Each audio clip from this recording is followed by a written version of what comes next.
Welcome back to the Family Business Podcast. Today we're going to talk about careers in real estate and should you get into real estate and what are the challenges, what are the good things, what are the bad things, and also why do people get into real estate? It's always an interesting topic. So let's start off with PT. Oh boy. Since you're the newest one out of us three in the real estate business. He's the fourth generation of the Bowie family, if you didn't know. Yep. Why He's not our child, though. Let's just clarify that. That's okay? right. He's our nephew. Yeah, if you've gotten this far in the podcast and you're questioning it, I know you can see the resemblance, but no. So why? Well, yeah, that's very true. So why is it that you decided to get into real estate, other than, you know, your cool aunt and uncle and your grandpa and your great grandma? Yeah. There's a million different ways that you can go with this direction of answer. And I actually did this as my final project for my senior thesis at school at Carthage College. And, you know, it's your mind always goes to that you like to work with people, you like to help people. But as I've kind of gone on throughout the last couple of years, I've found out that, you know, I've finally got an understanding of why. Because, you know, everyone knows of when you get into real estate, it's like, oh, you know, you get to make your own schedule. It's all unicorns and rainbows. And the biggest thing, though, is for me, is the community that we live in. I was born and raised here. Our entire family, like all the way down to, you know, great grandmothers, everybody has lived here. We know the area, and it's a great place to live. So being able to help people do the same thing is kind of what I'm understanding is something why I love real estate and being a realtor and helping people achieve those dreams. It's yeah, you get to make your own schedule, but we all know that that's, you know, not really the truth. I can't sit on a couch. That might be the furthest thing from the truth, right? Yeah, kind of. Yeah, if we can't sit down and watch the Illinois game and crack open a beer because we don't know when our next phone call is going to come. But or you're negotiating an offer. Yeah, exactly. Just anything down the line that someone needs help with. But that's the biggest thing for me is it's such an essential thing in our community. Specifically, is I went to Rock Island High School. I saw the different types of people that come through, and you see that you can make someone's dreams come through of being a homeowner. And it really kind of plays to a different tune when you think about it that way. So long story short, it's about the community and make it a better place than when it started when you were there. So yeah. Yeah, that makes perfect sense. Andrea, why did you get into the real estate business? Well, the short answer is because I started dating the real estate family of the Quad Cities. No.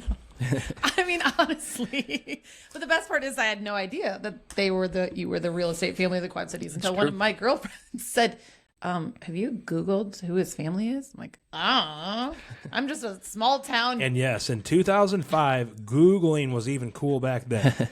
It wasn't nearly as fast on my true. MS-DOS or whatever. Or accurate. No, but I honestly I didn't, and not to you don't carry yourself in that manner, nor does your family. Well, I guess it's my family now too. But I was small town. I went to school in DeWitt, north of here. I grew up on a farm, and I wasn't really in the, I guess, hubbub of the business world of the Quad Cities. So real estate was something, though, for me, what's interesting about it, and we talk a lot about this, is that we all are very strong in our faith, and that God leads us down the right path for us. And real estate was something that was always in the back of my mind. I had a really good friend that got into real estate up in the Minnesota area. She was here for a while. Her husband was the coach for our arena football team at the time. And I remember going up there and talking to her, and I remember her trying to tell me that I should do it. And I'm like, yeah, I really enjoyed what I did, sales and marketing, for a hotel chain. But what I was doing there was literally, going to work at, going back to make your own schedule, PT, I managed the department. So I made my own schedule, right? Yeah. But there was days I'd be into work at, 6-7 o'clock for a corporate function. Those are kind of the dangerous words. Make your own schedule. Yeah. That's what I'm learning really quickly here. I think actually that equals entrepreneur. More hours than what most people work. But I think honestly though, not to cut your story off, Andrew, but if you were to take a survey of every single realtor, the number one answer would be make your own schedule. Oh yeah. Oh yeah. Why are you getting into this? Yeah. But this is the thing, and you and I have talked a lot about this, and PT, we talked to you about this, but like for me it was, okay, I'm already putting in this time, right? And I enjoyed what I did. And the reason why I enjoyed what I did is because I got to meet so many people. A lot of them were people here for a business function or relocating to our area. So they were in a hotel for a while or whatnot. And I really enjoyed that part of the business. What I did not enjoy was that I was building somebody else's business and I was putting all these hours in. The company that I worked for when I resigned and officially joined you in real estate, Brad, I would cap my bonus in September every year. So I'm like, this is ridiculous. Like I'm like working for someone else. So I think for me, it just seemed like, other than move out of the area and work for some other corporation, which I didn't want to, going back to what PT said. I mean, the Quad Cities, I lived away from here for a short time in Dallas, and I lived in Cedar Rapids for a little while. And I liked those areas, but the Quad Cities is just something special. It is a big city in a little city. And I really I knew this is where I wanted to be and raise a family. And this just seemed like the natural progression, especially, again, meeting and eventually marrying, Mr. What that one guy used to call you, the king of real estate. I'm like, this is ridiculous. Oh my goodness. What's that? Do you remember? But anyway, so for me, He was very misguided. well, especially when, anyway. But for me, that was, I saw real estate as an opportunity to have my own business, make my own schedule, do something as a partnership with, my husband, and also continue to help clients. I mean, so many of the clients that I had in the previous job also became my clients in real estate pretty quickly because I had, going back to, things we Relationships. Yep. So that's why I got into real estate. Yeah. And Brad? Well, I'll answer that question. So a lot of people probably just assume that I grew up in a real estate family and I was going to be a realtor from birth. And that is very far. Came out of the womb with a key safe in his hand. Yeah, that wasn't exactly how. And a measuring wheel. It all happened. So went to college, and my older brother at the time was out in California working for Taco Bell. So I really thought that was really awesome. Those of you that are old enough remember the Yo Quiero Taco Bell dog. I do. That was when he was there, and he was in their marketing department. And so I really thought, hey, when I go to college, and right before then, he worked for in Louisville, Kentucky for Kentucky Fried Chicken, and I always kind of thought that was cool too. So I said I might want to get into marketing. So that's what I majored in when I very first went to Millikan University back in 1996. Pretty early on, I learned that I really didn't want to major in business, that I wanted to kind of keep my options open. So I even narrowed it down more, and I decided that I was going to go to law school. So for a year, So I there's was no lawyers in the Bowie family either. right, and No there is judges. a long history of that too. Yes, those of you that don't know, my grandpa was a Rock Island County judge. And Rock Island is one of the Quad Cities. one of the Quad Cities. My uncle was a lawyer as well, and he was a magistrate for the U.S. government. So there was quite the history there as well. So my sophomore year, I decided that I wanted to go to law school. So I changed my major to political science, was my major with a Goes history hand minor. in hand with real estate. Totally. Well, it's always good to know the history of things. Right? And it's good to know the ground laws and in the airspace laws because Exactly. You need to When know. he's flying his drone. Right. And then my junior year, so I was a pre-law major for about a year and a half. And then my junior year, I decided that, you know what, I probably don't want to go to law school either. So here I am, a junior in college, not knowing what I wanted to do. So I got this crazy idea that I wanted to go into real estate. But in the back of my head, I always knew that, I wanted to leave the door open if I wanted to go to law school too. So I changed my major from pre-law to communication, which that opens up pretty much everything. So if I wanted to go into TV broadcasting, I could. If I wanted to go back into law school, that was an option there too. So graduated from college and figured that my dad was in charge of a real estate company and thought that I would go get a little bit of experience in Champaign, Illinois, and had a great time down there. Experience or Illini games? Getting to that, went to a lot of great Illini games. Those of you that remember, they were pretty good back then. So like they are now again. Go Illini, ILL. So I lasted there for about 8-9 months, and I knew that it was time at that point that I should probably come home. That I knew that if I was going to get into the real estate you were going to meet your wife. That's right. There we go. That I had to take it really seriously. I learned a lot in my short time period when I was in Champaign, but I knew that if I wanted to at some point move back to the Quad Cities, why not do it then? So I could, over the years, build my business, and I'm glad I did. So I moved back when I was 23. And he took his real estate business very and I took it pretty seriously, more seriously than I did in Champaign, probably. But I think your dad might beg to differ if you took it real serious for a few years. Yeah. So I did, a little bit over $1 million my very first year, and then I went up to a couple million, then to 3 million. Then I got kind of stuck, and then that's when it kind of took off. Was when I met Andrea, but we'll talk about that a little bit later. But that is how I got into the business.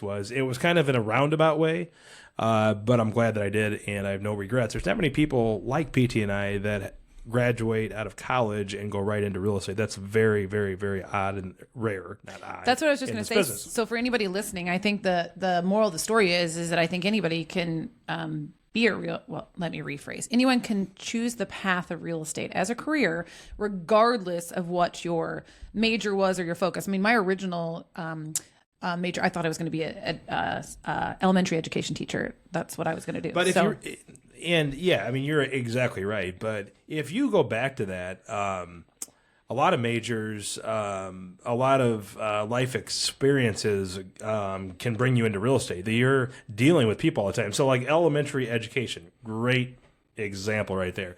I know of a lot of good realtors that were either majored in that or they were teachers.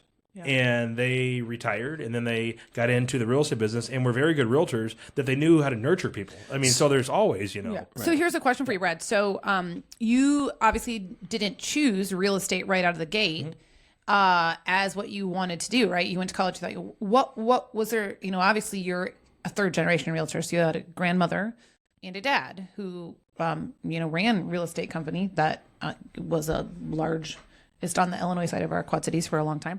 What was there something that scared you? Was there a reason why you didn't go down that path to begin with? I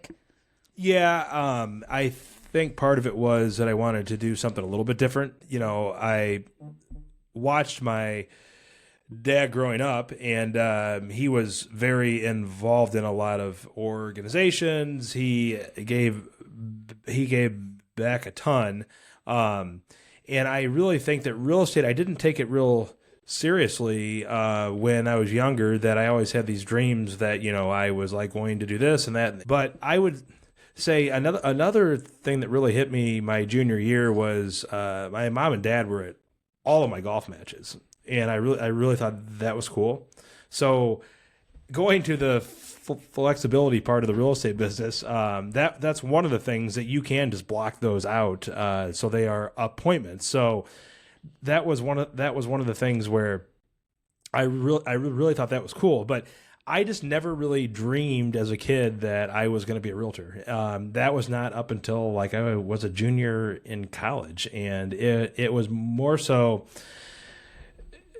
thinking about what is it that I have the biggest passion about. And when I really researched real estate, I really thought to myself, I think this is what I should be doing. And I think too, though, that like I would say the majority of like we just said, not everyone comes out of school and becomes a realtor, but the majority of people that become a realtor might be on their second or third job,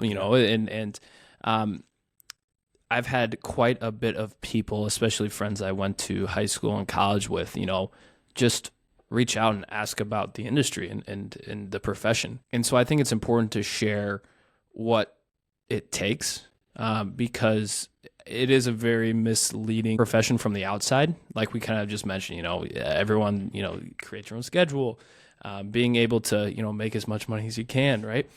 But what does it really take to be successful as a realtor? Well, so when I decided that I was going to join Brad in real estate, I think this may be part of the story. So when I decided I was going to join Brad in real estate, I got my license. That was when we still had in-person classes. And so I went to real estate school at night while I was still working my full-time job that was, 50, 60, 70 hours a week, and did my hours, took my class January of 2007. Brad and I decided that this is what was going to happen. You were kind of on that cusp of needing to hire someone. So I'm like, it made perfect sense. But I remember going to my mom and dad were just like, okay, whatever. And I remember going to your parents and telling them that, I think I went to my boss first. Shout out Jeremy. And I went to him and I said, hey, I'm giving you my 2-week notice. I'm joining Brad in real estate. And let's back this up. I had a salaried job, making close to 6 figures with bonus, at 30. Don't forget, I was 30 when we met, and years old. And, I had a great career. I just bought my own house. So when I went and told my boss, hey, I'm putting in my notice, I'm going to, go join my husband in the real estate business, to which he responded, which was hilarious because I was so nervous to tell him, oh, well, can you keep a secret? I'm quitting too. I'm about to put in my 2-week notice. But anyway, so I did that. I was excited. I'm like, we're taking this next journey. And then you had went to lunch with your dad that day. Do you remember? And you had told your dad, hey, Andrea's quitting her job. She's going to join me in the business. And you came home and you were like, what'd you say to me? What'd your dad say? Well, those of you that remember the 80s, the early 80s, very tough times in the real estate business. We weren't in real estate in the 80s, but your dad was. My dad was, and that was, I'm sure he always has a lot of flashbacks to that time of like how bad it could be. So he said, I think it's always good if one person has a steady job with health benefits, was his biggest thing. And it was too late for that. So we had made the decision that we were going to do this. Well, I remember I said to you, you came home and you were kind of, because it wasn't something that you and I were light in making the decision. We discerned about that for a while. And I remember saying to you, I really appreciate your parents', opinion, but at the end of the day, like, unless they're paying my bills, this is a decision that we need to make for ourselves. Right. And that's what we did. But I tell you what, boy, that next year, which was the year after we got married, that was the year that it was, the market tanked into end of 2007, beginning of 2008. And we had kept both of our houses that we owned prior to getting married as rentals. We bought another home that we lived in together. And I was also doing things like, buying space on Zillow because it was brand new and it cost like $3,000 a month or something. No, it was like $3,000 for 6 months. I don't know, but it was pretty expensive back then. But, we had a good business, but when deals started to fall apart because of financing issues on a lot of them, because that's when all that was going on, the financial crash, there was some months where we were just not sure how we're going to pay our bills. And, you talk PT, how people think that it's so easy, and I think a lot of times people look at us and, what we built now over time and think, oh, well, Brad was a buoy. It just got handed to him and he just always had the business and, and that's just how it is. This is dead serious. There was months where, we were like, okay, how much credit limit do we have on this credit card so we can pay this credit card so we can somehow get through until we have the next closing? And we don't share this very often, but I shared it with a couple of people. At one point, I had to call my mom my mom, because we were not calling Brad's parents, I'll tell you that right now, to ask for anything. But I had to call my mom and say, hey, we're screwed. We're like 600, what was it? 600, I know actually it was $685 short to pay our bills that month. And I couldn't have anything. And the reason why it happened is because we had like 3 or 4 closings that had just got pushed. And my mom lent us $685 cash because she had that hidden stash of money like most moms do somewhere. And we paid her back the next month. But that was a gut punch to us. Like that was a humility, pride moment. And it also was one of those moments that I think kicked us into the next level because 100%. we were like, we will never be in this position again. I don't know, care what it takes. If we don't sleep, we don't eat, we will never be in this position again. Well, and I think that's a great little anecdote to take away too, because, you know, when you go back to giving advice to people that are just entering into the business and, you know, looking for ways to grow and succeed, it all comes down to hard work and do whatever it takes, right? So that eliminates making your own schedule. It eliminates all of those things that kind of fall into the easy category. So I think it's important to reiterate is that you don't have to be the smartest. You don't have to be the most seasoned. If you work the hardest, you will find your way. And so I think that's like the biggest thing that I always end up going back to. And yes, I've been in the business for 4 years, 6 part-time, but Killing it. But it's important for people to understand because you want to see people succeed and you don't want them to see people because it's a lonely world if you don't have anybody. I'm extremely lucky to have people on my side that, you know, makes it a little bit easier for me. But at the end of the day, it just falls down to you. When you are sitting there at 7 o'clock at night and you have a chance to write an offer, but also you've got a chance to do something else, what are you going to choose? And so that's the biggest piece of information that I always try to tell people that are asking about the business and should they get in. Do you have the drive to be successful? Yeah. And you have to, and you also have to have the wherewithal too. That and I've only been a realtor, but I've heard of a lot of other businesses where you're on a salary which is guaranteed. You're until they fire secured. And all the sudden, I mean, you might get laid off, so that's not guaranteed. But in the real estate business, you have the unlimited potential to make what you want to make.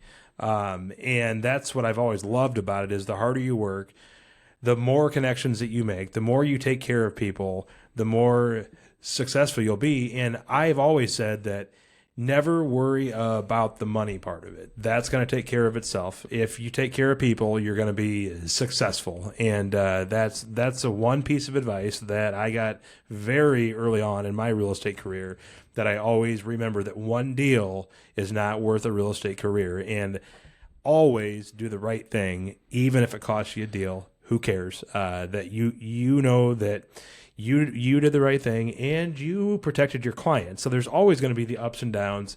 The great part about the real estate business is there's always more ups than there are downs, but you just have to let the downs go quickly. Right. And I think too, like if you're someone that's considering getting into real estate too, I mean, obviously echoing both of what you guys said, but it's like anything else. I mean, you're going to get what you put into it, right? And PT, that's a great analogy. I cannot tell you how many times, you know, our friends were, you want to do this or that, and Brad are like, you know, we'd love to, but we can't. I mean, we have this to do or this to do, and it comes down to your client, you know, not missing out on a house, not getting an offer in by a certain deadline, not getting them in to see properties when the market is hot because it, you know, ebbs and flows. Those are tough choices you have to make, but it's about building a business. And anybody who's building a business knows that that's what you have to do. And that's, I think, the biggest thing with real estate is people get in and they don't treat it that way. They treat it as, oh, I'm just going to stick a sign in a yard and go pick up some checks and make all this money, and it's just going to be great. And I think that when you build business and you build a strong team and you have people that you've trained that work with you and kind of the business model that we're in now at Real too, I mean, that allows you to make your own schedule and force some of that time off, but that's only because you've put in the work to get there, right? Yeah, and going back to it, like you've had a lot of people ask, and I obviously have as well, on a real estate career, not everybody's meant for it. I mean, you have to be a special kind of person, and you're running your own business. I mean, that's the one thing that I don't think when you're being recruited at a lot of companies that they really tell you that they want to get you in the door, but because they just want to make money off you.